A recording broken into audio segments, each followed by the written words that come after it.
Hello YouTube. This is going to be a time wrap of the year of 2016. So 2016 had its good days and it had its bad days. And if you're going to ask me any good days, there was one day when I was going out, hanging out with my friend. We met at a town I live by, or live near, and then we went to the town he lives in, and then we traveled to another town. So here's where we went. We went from one town, then we went to another. We went from a small city to the city he lives in. Then we went to a different city, a bigger one, and then we went to another city, and then we went back to his city, and then back to my city, and then we came back here. I was going shopping from Brittany to go buy her a few things, so I bought her stuff, and she bought me, or I got her her stuff for the anniversary, and she got all the stuff about a month later, or a few weeks after, and she loved. I'm not sure when I gave her those gifts. I think it was around then and after, you know.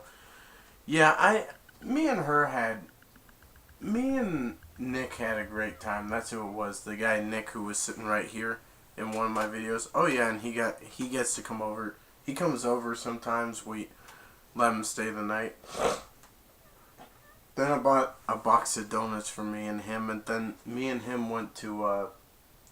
Then I met him in his city, and we went to the mall, and I was buying a few things for my girlfriend, and then I bought her more stuff. You know. The time wrap, it had its good days and bad days. And here's the crazy thing. I had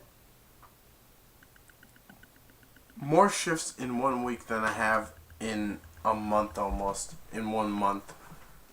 One time I got 8 shifts, 8 days in a row. And that was crazy.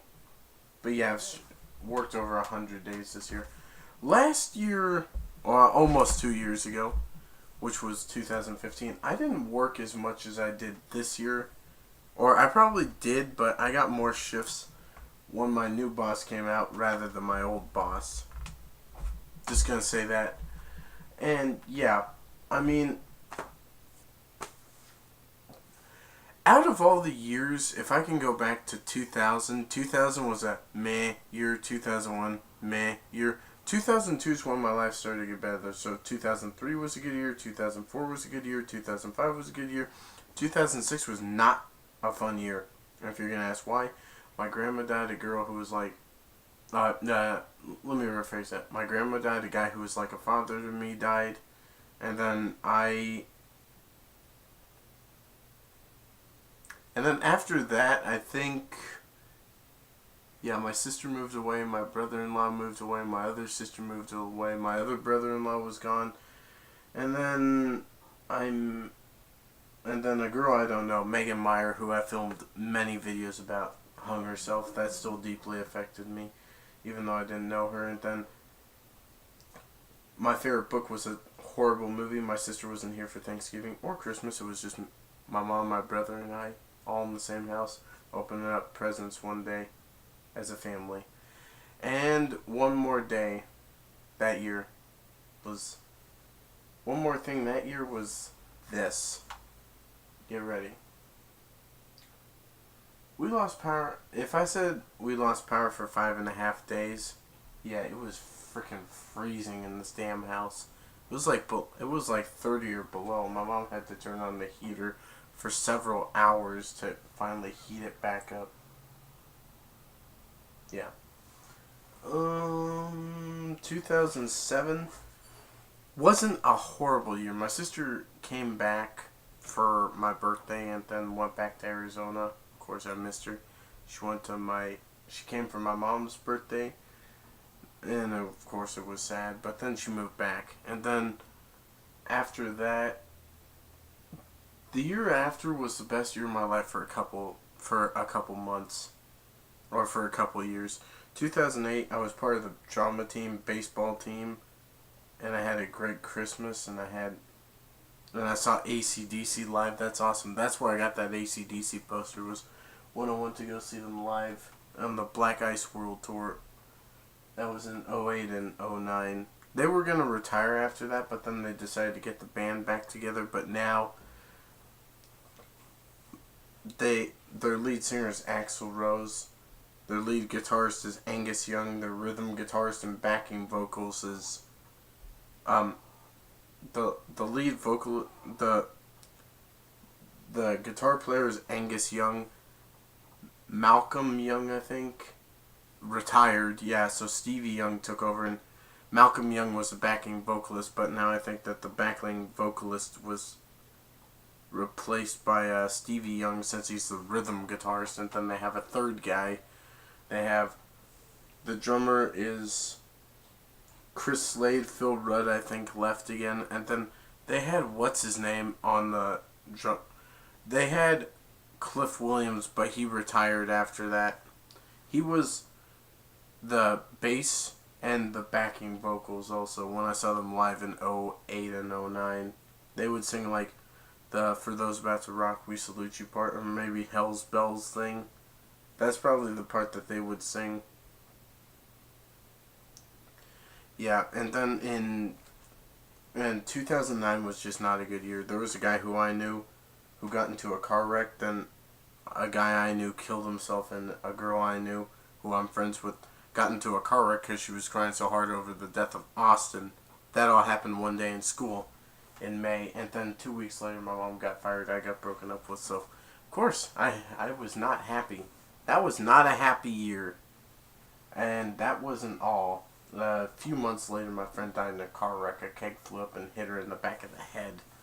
And that was just awful. And I did a video about her. I was filming the place where she died.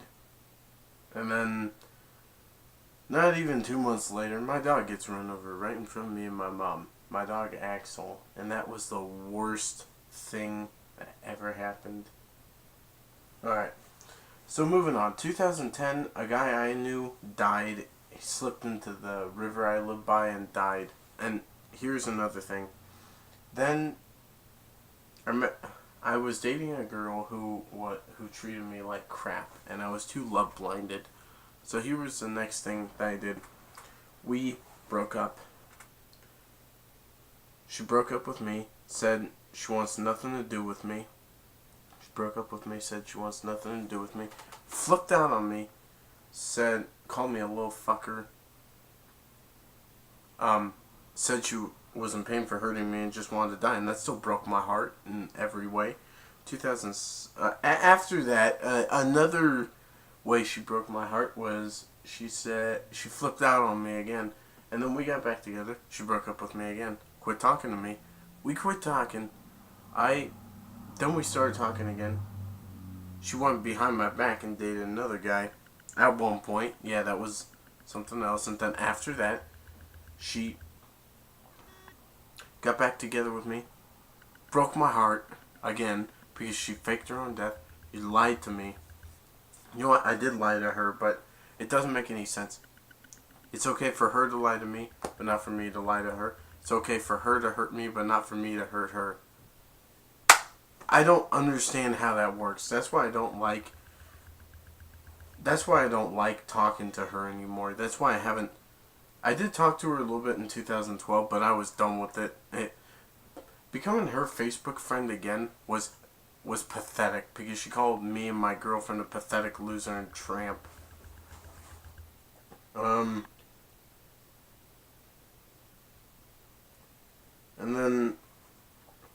then I got back with Brittany, so September to December was the best time of that year.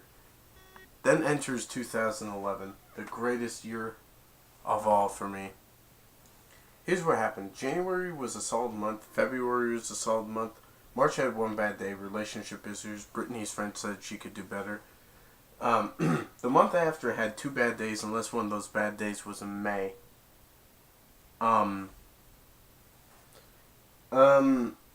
A cop had to tell me off for kicking a kid, and one time a guy threatened to kill me, so I went out for a walk 2 nights in a row around the loop I used to walk my dog around in 2011.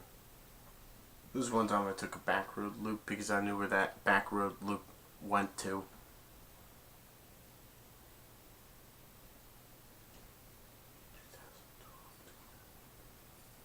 And then May had a bad day of its own. Unless one of those bad days was in May, which May had a bad day of its own.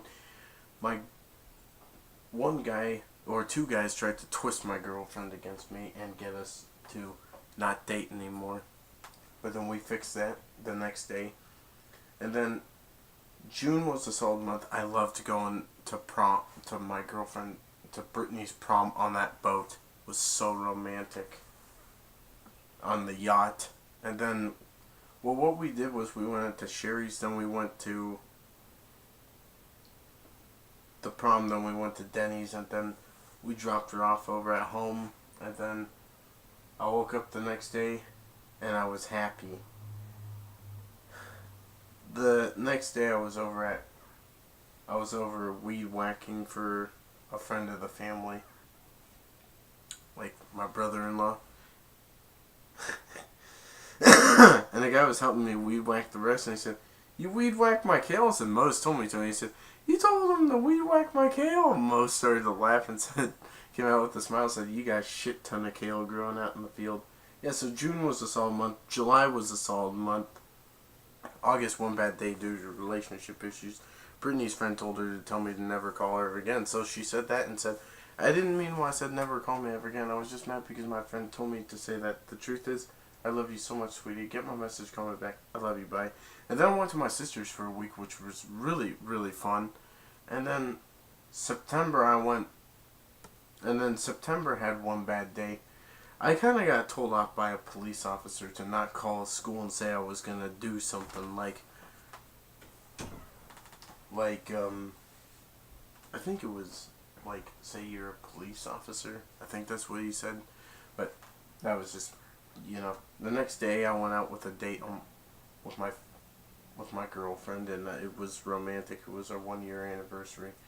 Then, the next month, October, was extremely solid, and then November had one more bad day, and that was the last bad day of the year. Brittany said she didn't know who to love anymore at one point, but then, she apologized about that, She was just sick also, and then that was the last bad day of the year. December was solid. I went back to live with my sister for a little bit, to go stay with my sister, and for the last bad day of the year was pretty good. And so 7 to 10 bad days, not too many. And the reason that year was so great to Brittany and me is because I got to go on more romantic dates with Brittany, and Samantha Wall was our friend. That's just what I'm going to mention. Brittany and Samantha were really close back then. They were close, and then they drifted apart, which is kind of sad.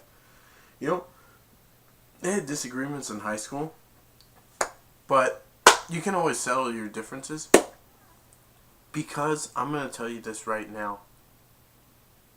Who you are after high school is who you truly are. You're just like kids back then, and you can realize people change after what goes on. Yeah. Year later wasn't too bad. The year later after that is when I think Brittany started to drift away with Samantha. They started to drift apart. But I think I've heard that Samantha hates Brittany from one person, and then 100 other people tell her that's not true. Or you can just have a problem with someone. It's whatever happens, 2014 I got a job, but that just wasn't the year for me. Last year wasn't actually bad. Last year wasn't too bad for me. This year has had its ups and downs, I'm always hoping that a year from now, everything gets better. I'm just hoping that Samantha and Brittany can finally settle their differences and finally get back on the right page and be each other's friend again. Because you change after high school. And there was this kid named Andreas. This is what he is to me. Andreas, this is the way you shape it. Asshole. Andreas, asshole. What he did, this is asshole in sign language. So you, asshole Andreas, he spreaded rumors about Brittany and Samantha. He said that Samantha was gonna try to get my pants. For truthfully, I know Samantha doesn't like me that way. We were like brother and sister, and Brittany and Samantha were like sisters. The only thing they have to do is rekindle their friendship and then learn from mistakes. You can always learn from what happened and learn from mistakes, you know? That's all I have to say for this video, and peace out, everyone. And stay up to date and subscribe. And Samantha, if you watch this, it's high school. It always changes somehow. And by the way, I bet your daughter's gonna grow up to look as beautiful as you. And the other day, Brittany said you're a fantastic and beautiful girl. Peace out.